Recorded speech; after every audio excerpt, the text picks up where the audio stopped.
El nuevo orden social, la ciencia espiritual y la cuestión social. Contemplaciones publicadas en la revista Lucifer Gnosis Berlín, fines de 1905, principios de 1906. Capítulo 3. Robert Owen poseía dos virtudes, las que en cierto sentido justifican llamarle un genio del actuar social práctico: la certera visión respecto de benéficas instituciones sociales y su noble amor a la humanidad. Para apreciar en todo su alcance la significación de estas cualidades, considérese lo que con ellas Owen realizó. Creó en New Lanark industrias ejemplares en las cuales operarios trabajaban en condiciones de una existencia humanamente digna y moralmente satisfactoria. Había entre ellos hombres depravados y alcohólicos, pero también otros, moralmente mejores, que ejercían por su ejemplo una influencia favorable sobre aquellos, lo que finalmente conducía a los resultados más propicios. En vista de tal éxito, no corresponde equiparar la obra de Owen con los más o menos fantasiosos reformadores del mundo, los así llamados utopistas. Él no salió del marco de realizaciones prácticas, con respecto a las cuales todo aquel que no se incline a quimeras puede esperar que mediante ellas se logre desterrar, por lo menos en determinados dominios, la miseria humana. Tampoco es ilusorio creer que semejante realización delimitada puede servir de ejemplo para estimular un progresivo desarrollo favorable de las condiciones sociales humanas. Así habrá pensado Owen, y por ello no vaciló en dar un paso más en tal dirección. En el año 1824 se puso a crear en Indiana, Estados Unidos, una especie de pequeño estado modelo. Adquirió un territorio con la intención de fundar allí una comunidad humana sobre la base de la libertad e igualdad. Todo se organizó de tal manera que no había posibilidad de explotación ni de sujeción. Quien se propone semejante tarea debe estar dotado de las más nobles virtudes sociales: el anhelo de dar felicidad a sus semejantes y la fe en la bondad de la naturaleza humana. Tiene que estar convencido de que en el hombre espontáneamente ha de surgir la inclinación al trabajo, cuando por medio de las disposiciones correspondientes el beneficio del trabajo se presenta asegurado. Owen estaba compenetrado de esta fe, a tal punto que debieron sobrevenir experiencias muy graves para hacerle perder esta fe. Estas graves experiencias efectivamente se produjeron.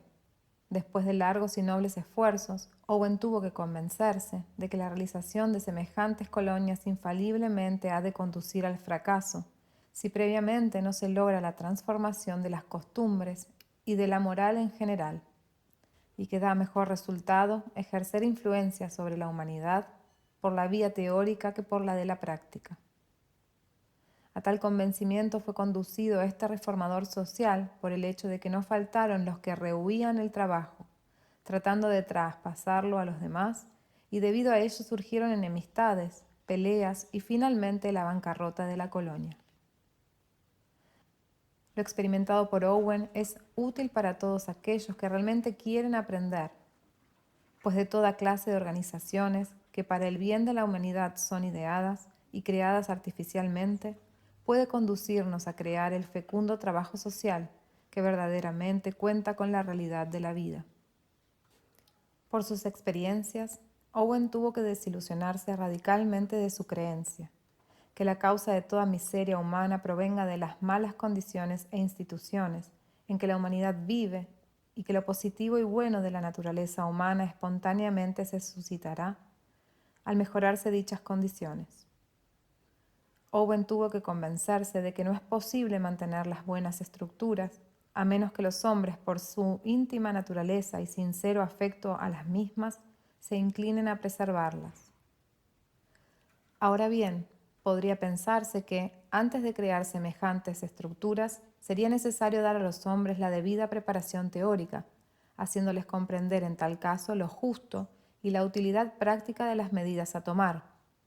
Y es de suponer que Owen, según sus propias declaraciones, también lo haya pensado. Sin embargo, únicamente se llegará a un resultado realmente práctico si se profundiza el estudio del asunto. de la sola fe en la bondad de la naturaleza humana, creencia por la que Owen se había dejado engañar, se debe pasar al verdadero conocimiento del ser humano. Toda claridad que jamás el hombre pueda alcanzar, con respecto a lo útil y benéfico de las condiciones e instituciones, no conducirá a un resultado duradero, pues la sola comprensión de tal índole no basta para dar al hombre el impulso interior para trabajar, si en él, por otra parte, se suscitan los impulsos que nacen del egoísmo. Como el egoísmo forma parte de la naturaleza humana, surge en el sentimiento cuando el hombre, dentro de la sociedad humana, debe vivir y trabajar juntamente con los demás. En cierto sentido, esto conduce necesariamente a que en la práctica la mayoría de los hombres consideren como la mejor organización social lo que mejor llegue a satisfacer las necesidades del individuo. De modo que por influencia de los sentimientos egoístas, la cuestión social toma naturalmente la forma de esta pregunta. ¿Qué condiciones sociales hay que crear para que cada uno para sí mismo pueda obtener el producto de su trabajo? Y particularmente en nuestro tiempo del pensar materialista, son muy pocos los que toman en cuenta otra condición. Frecuentemente se oye decir, cual una verdad absoluta, que no es concebible un orden social basado en benevolencia y el sentimiento humano. Antes bien se considera que la comunidad humana, como un todo, prospera de la mejor manera si el individuo puede asegurarse el producto pleno de su trabajo, o bien la mayor parte. La ciencia espiritual, que se basa en el profundo conocimiento del ser humano y del mundo, nos enseña justamente lo opuesto. Nos explica precisamente que toda miseria humana es en verdad la consecuencia del egoísmo y que necesariamente han de producirse miseria, pobreza e infortunio general si de alguna manera la comunidad se basa en el egoísmo. Empero, para comprenderlo hacen falta conocimientos más profundos de los que se ofrecen dentro del marco de la sociología. Esta ciencia que trata de las condiciones de desenvolvimiento de la sociedad humana no toma en cuenta las fuerzas más profundas de la vida humana, sino únicamente su aspecto exterior. Es más, en la mayoría de los hombres de nuestro tiempo, difícilmente se podrá despertar siquiera una idea de la existencia de esas profundas fuerzas. Antes bien consideran como hombre soñador, ajeno a la práctica, al que les habla de semejantes cosas. Ahora bien, no es posible tratar aquí de exponer la teoría social sobre la base de las fuerzas profundas, pues para ello habría que escribir una extensa obra. No obstante, pueden señalarse las verdaderas leyes del trabajo humano en general y exponerse a sí mismo lo que resulta como idea social sensata para el que conoce esas leyes.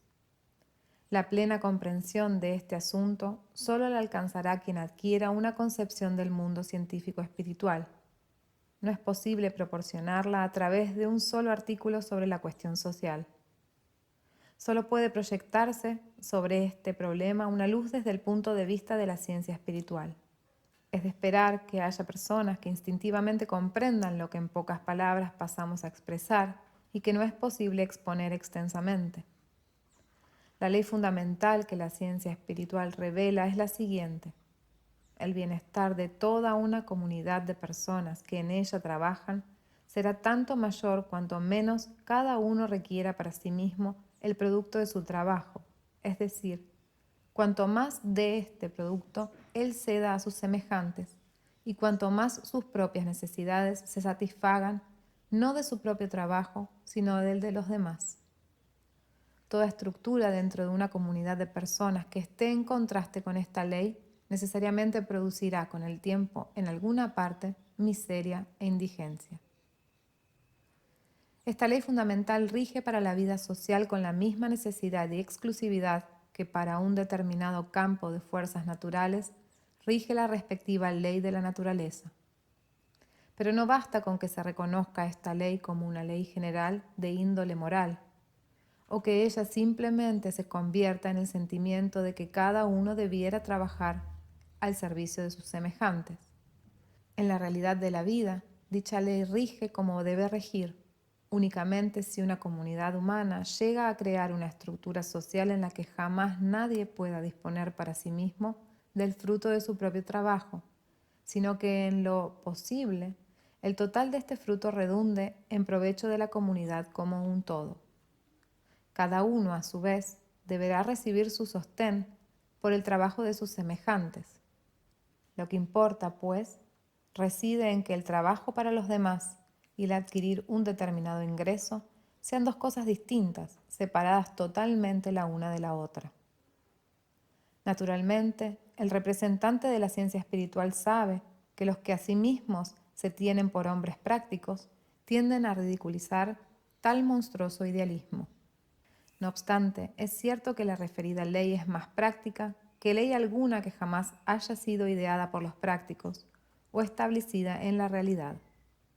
Quien verdaderamente examine la vida encontrará que toda comunidad humana existente o que jamás haya existido posee o poseía dos clases de instituciones. Una parte de ellas concuerda con esa ley, la otra está en contraste con ella. Indefectiblemente llega a ser así, no importa que los hombres lo quieran o no, pues toda comunidad se desmoronaría inmediatamente si el trabajo del individuo no fluyese a la sociedad como un todo. Pero desde tiempo atrás el egoísmo humano desbarató dicha ley, puesto que trató de sacar para el individuo el mayor provecho posible, y precisamente lo que de esta manera resultó del egoísmo en todos los tiempos ha conducido a indigencia, pobreza y miseria.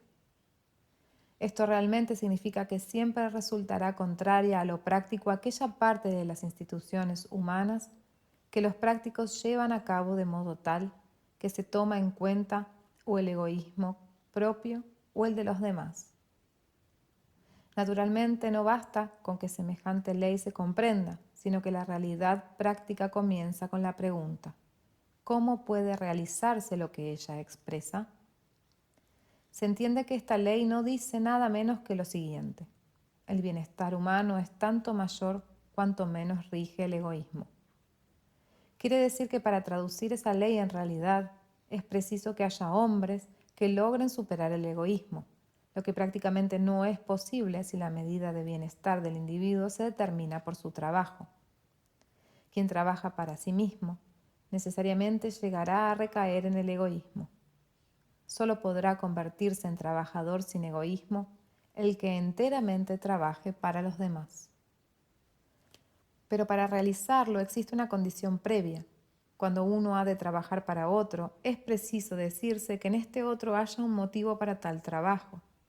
Y si ha de trabajar para la comunidad, debe tener idea del valor, la naturaleza y la importancia de ella. Esto solo será posible si la comunidad es algo bien distinto de una cierta suma de individuos. Debe de haber un espíritu que la compenetre y con el cual cada uno se sienta identificado. Esta comunidad tiene que ser de tal índole que cada uno se diga: todo está bien y yo quiero que así sea. Es preciso que la comunidad tenga una misión espiritual y que cada uno tenga la voluntad de contribuir a que esta misión se cumpla. Pero semejante misión no puede consistir en ideas progresistas, más o menos abstractas, como comúnmente se formulan.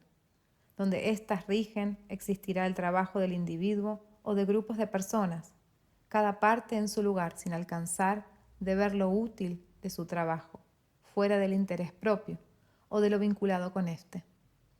Lo que hace falta es que el espíritu que rige la comunidad viva en cada individuo.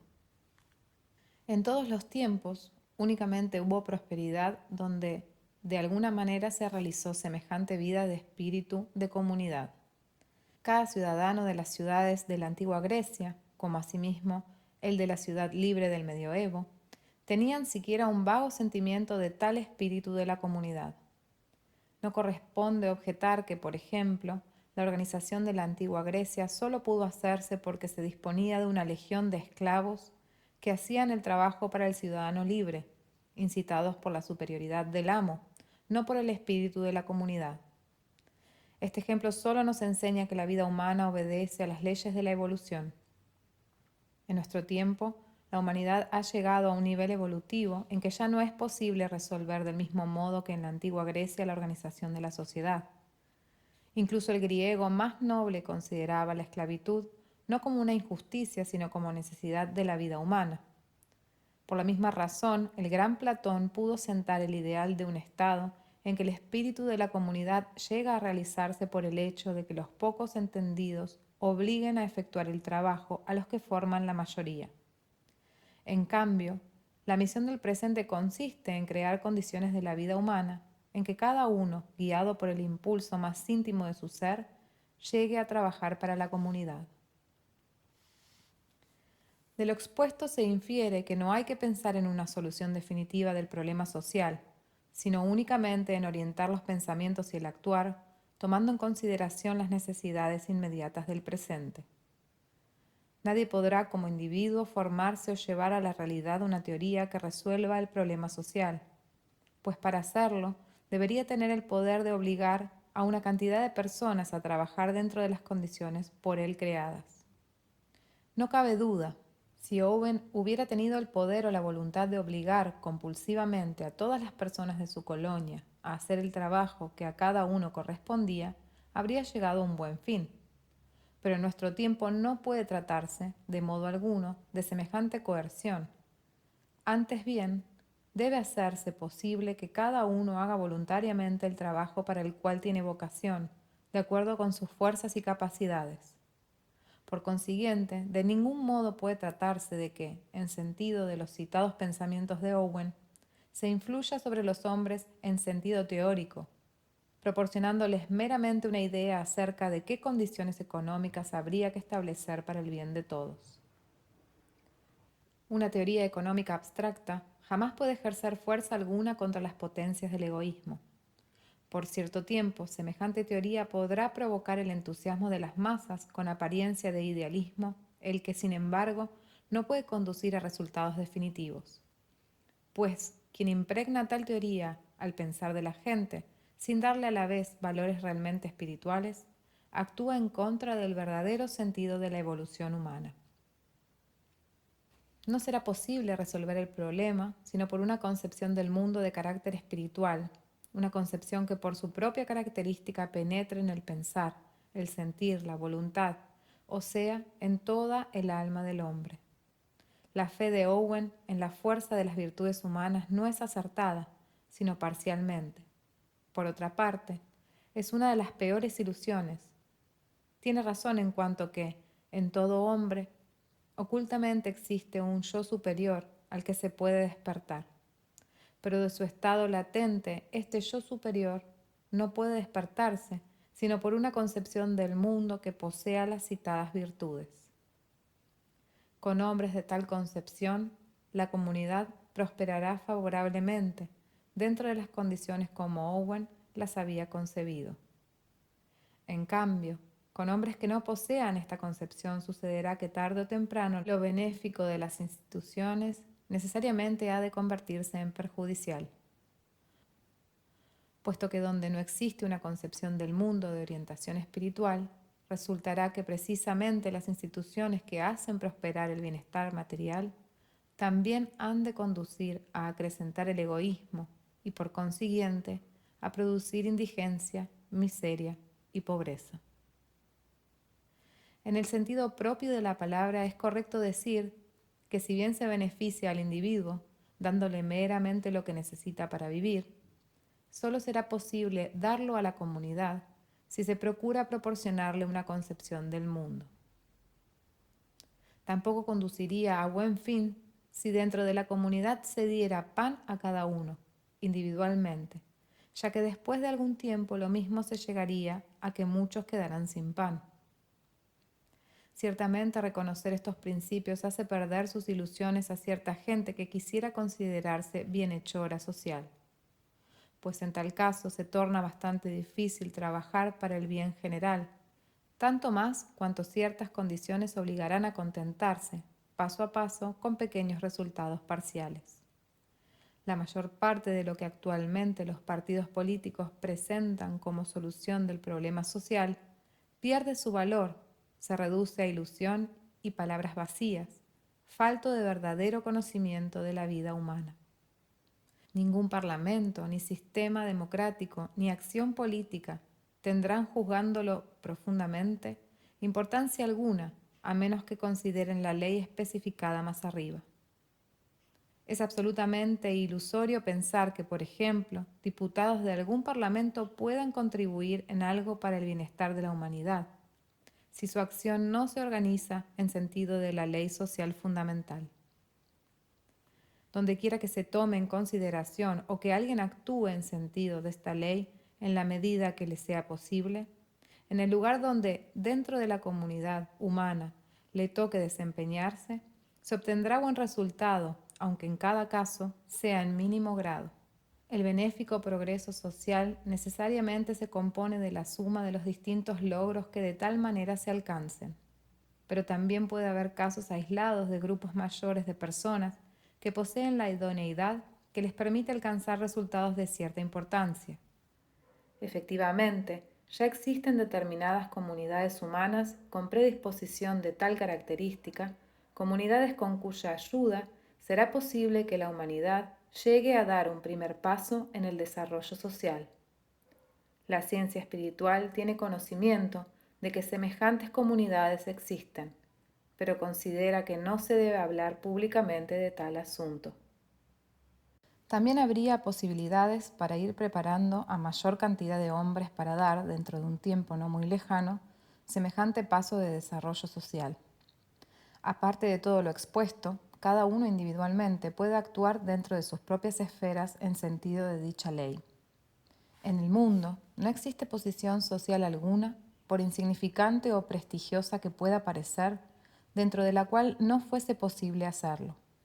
Con todo, lo más importante reside en que cada uno busque los caminos para formarse una concepción del mundo sobre la base del verdadero conocimiento espiritual.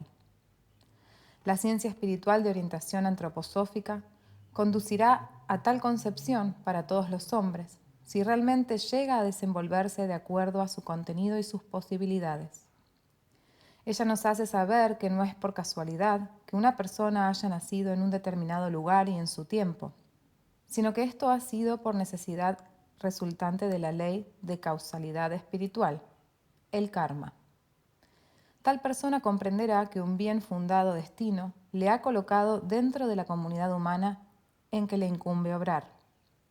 Asimismo, podrá percatarse de que sus facultades no las posee debido a circunstancias casuales, sino que esto también está en concordancia con dicha ley. Lo comprenderá no simplemente como concepto lógico, sino de tal manera que este entendimiento llega a adquirir íntima vida del alma. El hombre comenzará a sentir que está cumpliendo un designio superior si él trabaja de acuerdo con su posición en el mundo y en el sentido de sus propias facultades. De su entendimiento no resultará un vago idealismo, sino un fuerte impulso de todas sus fuerzas.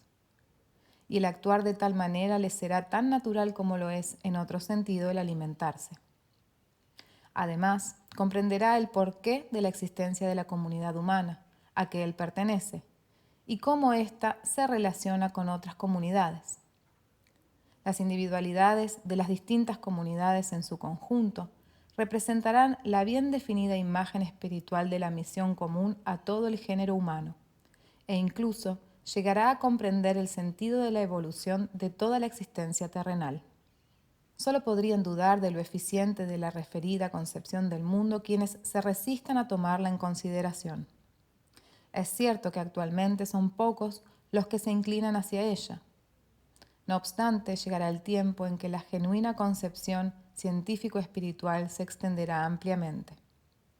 Esto conducirá a que los hombres lleguen a tomar las medidas adecuadas para realizar el progreso social. El hecho de que hasta el presente ninguna concepción del mundo haya conducido al bienestar de la humanidad no puede ser motivo para dudar de lo expresado, pues de acuerdo con las leyes de la evolución de la humanidad, no pudo en ningún momento del pasado producirse lo que a partir de ahora se hará posible: hacer llegar a todos los hombres una concepción del mundo con vista al aludido resultado práctico. Hasta ahora, las distintas concepciones del mundo solo estuvieron al alcance de grupos aislados. No obstante, lo benéfico que hasta el presente pudo realizarse se debe a las distintas concepciones del mundo, pero el bienestar general solo conducirá a aquella que abarque todas las almas humanas y que en ellas encienda la vida interior. Esto lo logrará el modo de pensar de la ciencia espiritual, en cuanto realmente responda a sus principios. Naturalmente, no basta mirar la configuración a que este modo de pensar ha llegado hasta el presente, sino que para reconocer lo correcto de lo expresado es preciso ver que en adelante la ciencia espiritual deberá desarrollarse hacia su alta misión cultural. Por distintas razones, aún no presenta la característica a que a su tiempo ha de llegar. En primer lugar, debe echar raíces en algún lugar.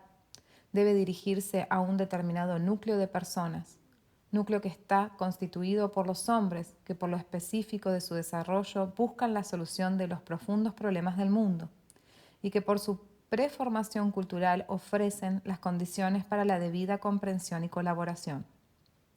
También se entiende que al principio la ciencia espiritual tenga que servirse de un lenguaje que se adapta al carácter de dicho núcleo, pero con el tiempo encontrará la forma adecuada de expresarse para dirigirse a otros círculos.